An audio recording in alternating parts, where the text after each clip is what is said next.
Salut la team, revenons sur The Sandman avec toutes les explications de la saison 1 ainsi que des infos sur la saison 2 et on en parle dès maintenant dans cette vidéo et n'oubliez pas de liker et commenter. Let's go. Petit message avant de commencer réellement cette vidéo, on est plus de 3000 sur la chaîne, merci énormément à tous ceux qui se sont abonnés, jamais j'aurais pu penser qu'on atteigne un nombre aussi haut, merci encore et bonne vidéo. La fin de la saison 1 de The Sandman a vu Morpheus remettre son royaume en ordre, mais le maître des rêves ne soupçonne pas les puissants ennemis en train de se préparer contre lui. La saison 1 a adapté les 2 premiers volumes de DC Comics, Prélude et Nocturne et la maison de poupées du producteur exécutif Neil Gaiman. Morpheus a non seulement surmonté 2 épreuves qui menaçaient le rêve et le monde éveillé, mais il a acquis la capacité de changer avec une plus grande compréhension et appréciation de l'humanité et des habitants du rêve. Les 5 premiers épisodes de The Sandman comprenaient Prélude et Nocturne. Dream a échappé à l'emprisonnement pendant plus d'un siècle aux mains du mage britannique Roderick Burgess et s'est mis à réparer son royaume qui était tombé en ruine en son absence. Morpheus a entrepris une quête pour retrouver ses symboles lâchement volés, son rubis, son casque et sa poche de sable qui l'ont emmené de Londres à New York et même jusqu'aux entrailles de l'enfer pour des confrontations fatidiques avec Lucifer, Morningstar ou bien John Dee qui possédait le rubis de Dream. L'épisode 6 de Sandman était un épilogue qui présentait la sœur aînée de Dream, Mort, et son ami immortel Hob Gatling. Et enfin, les 4 derniers épisodes de la saison 1 de The Sandman ont adapté le scénario de la maison de poupées qui a vu Rose Walker devenir le vortex qui menaçait le royaume des rêves alors que Morpheus devait en finir avec le cauchemar du Corinthien.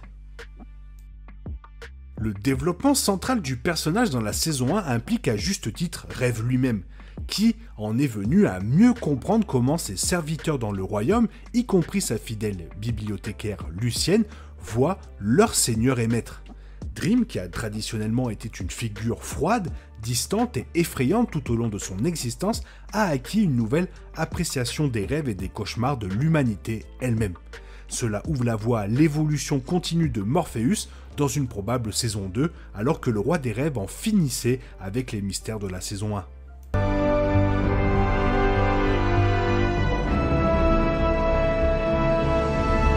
La première fin de la saison 1 de The Sandman est survenue dans l'épisode 5, un conte cauchemardesque où Morpheus a eu sa dernière confrontation avec John Dee. Après avoir corrompu le rubis afin que seul John puisse le manier, Dee a utilisé la pierre pour transformer la réalité en un monde où personne ne ment jamais. C'était la vengeance tordue de Dee sur sa propre mère, Ethel Cripps, à qui John reprochait de lui avoir menti toute sa vie et de l'avoir enfermée pendant des décennies. Dee a manipulé et assassiné les gens dans un restaurant de New York et il a commencé à fracturer la réalité jusqu'à ce que Morpheus le confronte. Bien sûr, John Dee avait l'intention de prendre le contrôle du monde des rêves ainsi que du monde éveillé, et il possédait plus de pouvoir que Morpheus grâce au rubis. L'erreur fatale de Dee était de supposer qu'il avait détruit Dream alors que John avait en fait détruit le rubis. Cela a libéré par inadvertance le pouvoir dormant que Morpheus avait imprégné dans le rubis, et Dream en est ressorti entièrement restauré et plus puissant qu'il ne l'avait été depuis des éternités, depuis qu'il avait placé une si grande partie de son essence dans ses biens. La punition de Dream pour John Dee était de le placer dans un sommeil sans fin dans son asile et le roi des rêves a réparé la réalité et a ramené le royaume à son état majestueux. Cependant, dans l'épisode 6 de The Sandman, Dream est découragé maintenant que sa quête était terminée jusqu'à ce que la mort lui donne une nouvelle appréciation de sa fonction de servir tous les rêveurs du monde entier. Le scénario de la maison de poupées concerne l'émergence du Vortex, qui est une jeune fille de 21 ans nommée Rose Walker. Le Vortex est un événement très rare qui menace le royaume des rêves.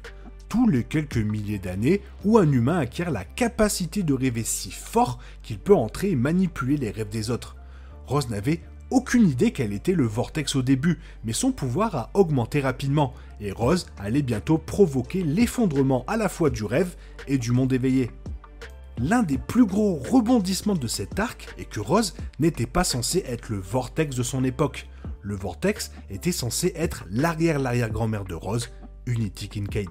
Unity a été victime de la maladie du sommeil qui a affligé des millions de personnes à travers le monde lorsque Morpheus a été emprisonné par Roderick Burgess, et elle a dormi pendant des décennies jusqu'à l'évasion de Dream.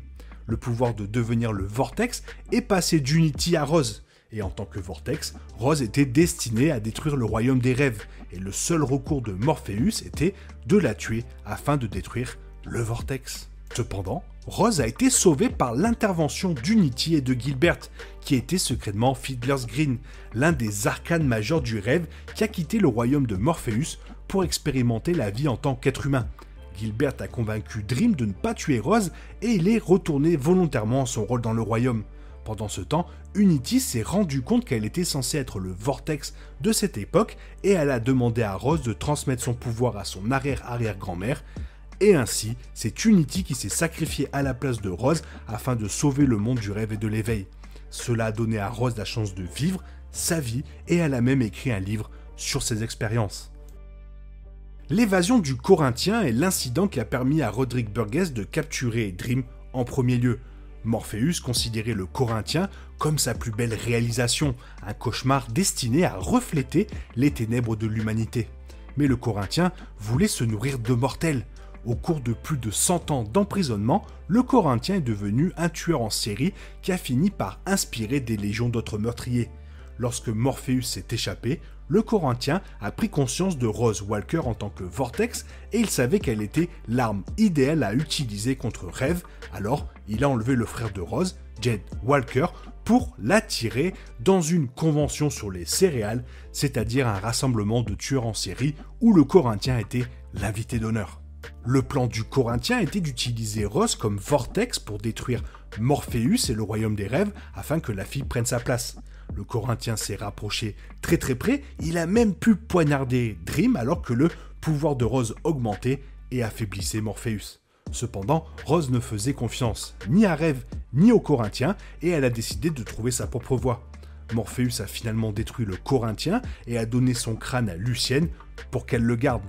Contrairement à Gold, le troisième qui a fui le royaume et a manipulé Jed Walker en lui faisant croire qu'il était un super-héros appelé Sandman, Dream n'a pas refait immédiatement le Corinthien.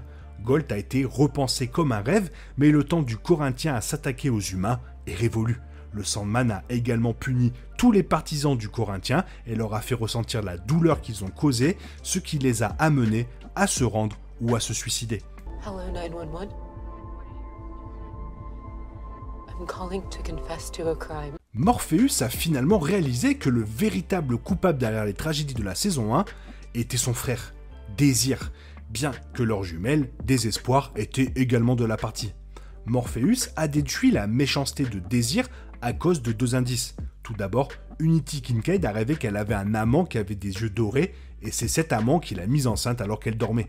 Le deuxième indice majeur était quand Unity a demandé à Rose de se plonger à l'intérieur d'elle-même et de se transmettre tout ce qui fait d'elle le Dream Vortex à son arrière-arrière-grand-mère. Rose a sorti un seau en forme de cœur de sa poitrine et a donné le pouvoir du Vortex à Unity. Dream a vu que la source d'alimentation du Vortex ressemblait au seau en forme de cœur de Désir.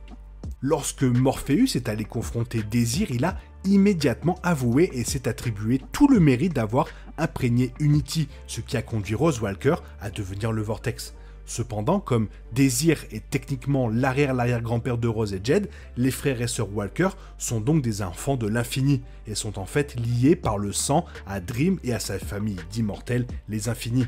Ce que Dream n'a pas réalisé, c'est à quel point la manipulation de Morpheus et de sa vie par Désir a été profonde. Désir a affirmé que l'histoire d'amour tragique de Dream avec Nada, qui l'a amené à la bannir en enfer pendant 10 000 ans, était de sa conception. On peut également déduire que Désir était la cause de la rébellion du Corinthien et qu'ils ont tiré les ficelles qui ont conduit à l'emprisonnement de Dream par Roderick Burgess. De plus, Désir a probablement joué un rôle en influençant les rêves et les cauchemars, y compris Gold et Fiddler's Green, pour qu'ils quittent le royaume, croyant que Morpheus les avait abandonnés. Les complots de Désir contre Dream seront révélés dans une future saison de The Sandman, et on va pas se mentir, on attend de savoir.